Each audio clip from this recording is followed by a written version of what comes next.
All right, so this is gonna be a playthrough and an explanation of my fingerstyle blues piece here, Slow as Lightning. Here we go. Not gonna take it too fast. Let's get this capo off of here. Just doing something else. All right.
Few mistakes there, but just to give you a breakdown of the way this thing works, it is structured as a 12-bar blues in E.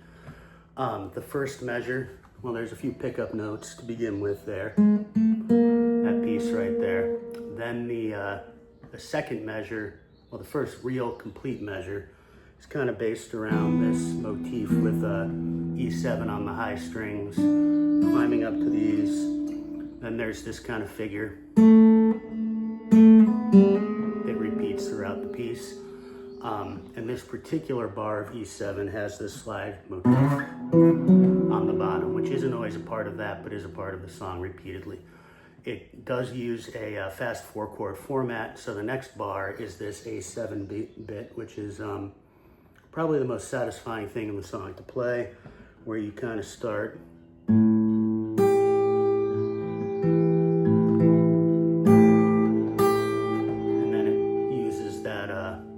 motif on the G string with the hammer onto the 1.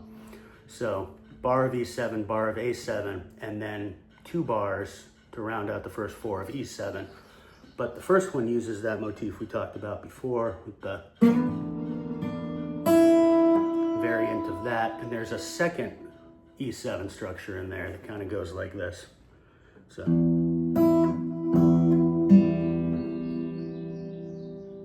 try that one more time here. All right, so it's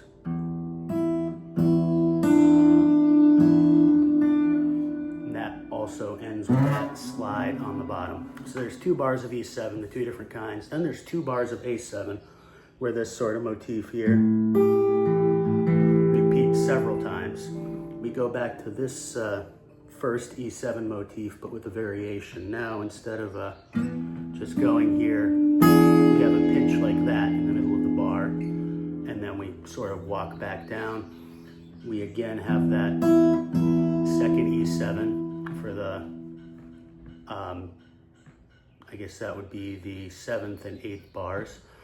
Then we have our first bar of B7. That's where you heard this kind of thing right here. Then we have a bar of A7, the usual A7 figure with that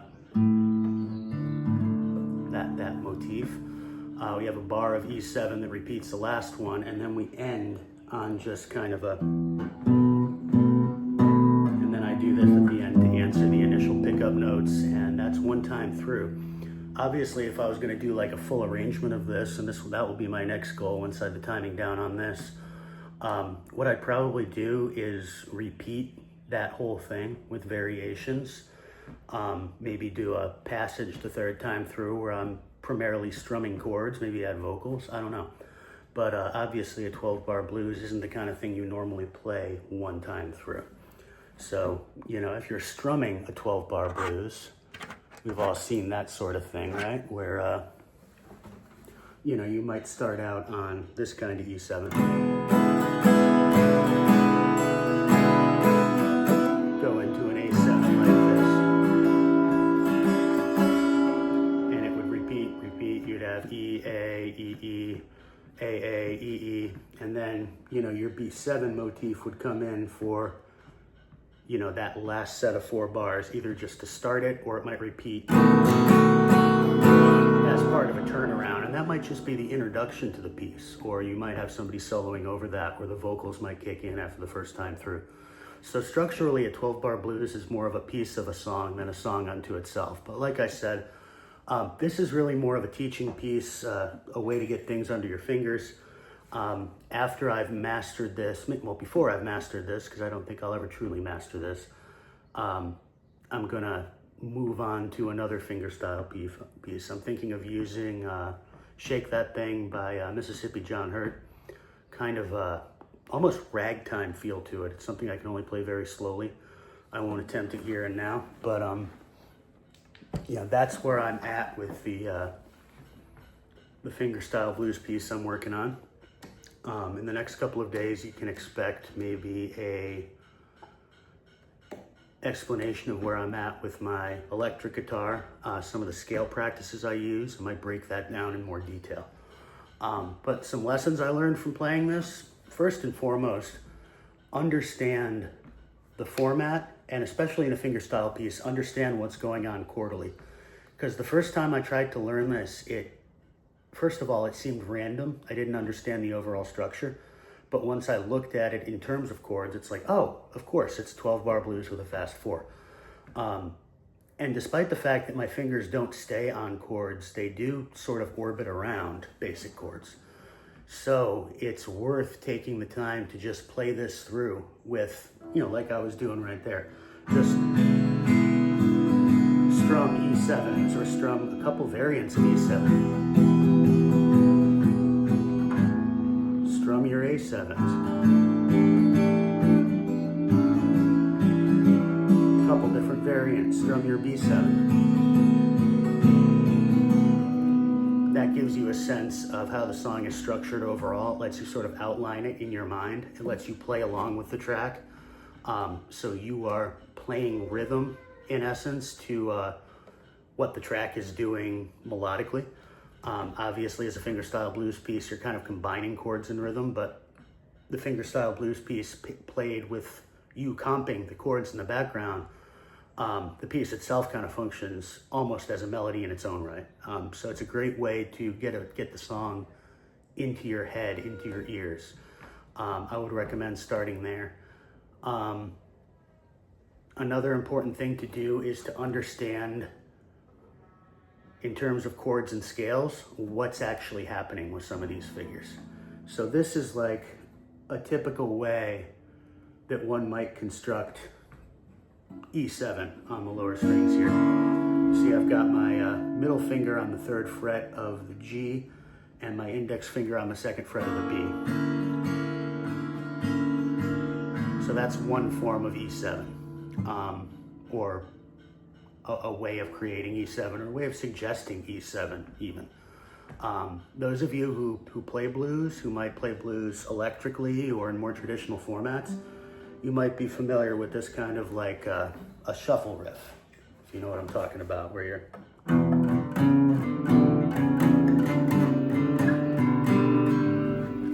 Again, you're not necessarily playing the chord. I mean, technically there is a power chord there, if you can call that a chord, a 2-note chord.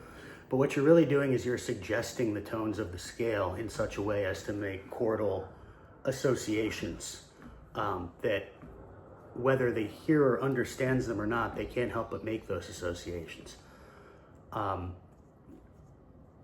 I think it's an important thing to understand blues, rhythm in particular, but blues in general, to understand that the chord is not always necessarily just the chord. The shuffle riff can be the chord. If you look at some of the stuff that, I don't know, George Thorogood, any of the more traditional, less traditional from this perspective, but more traditional from a modern perspective, blues rock guys play, they're essentially using riffs to suggest chords. They're essentially using like an E riff, an A riff, and a B riff around that 12-bar structure. And somebody might even be hitting the chords in the background, but they might even be playing the chords muted, like that sort of thing. If you listen to like a Doors song, like Backdoor Man.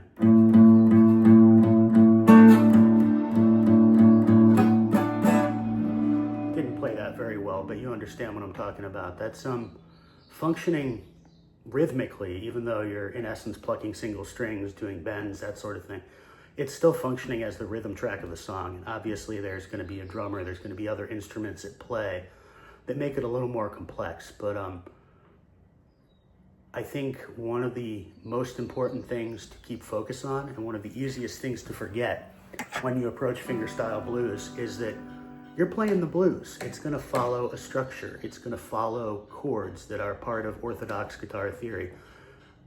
You should be able to look at a piece like this, and I'm going to show you what this looks like here. This is from that Steve James book.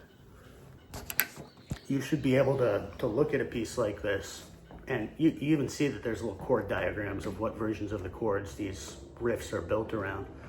You should be able to understand what's going on chordally. You should be able to strum it chordally. And you should be able to go from there.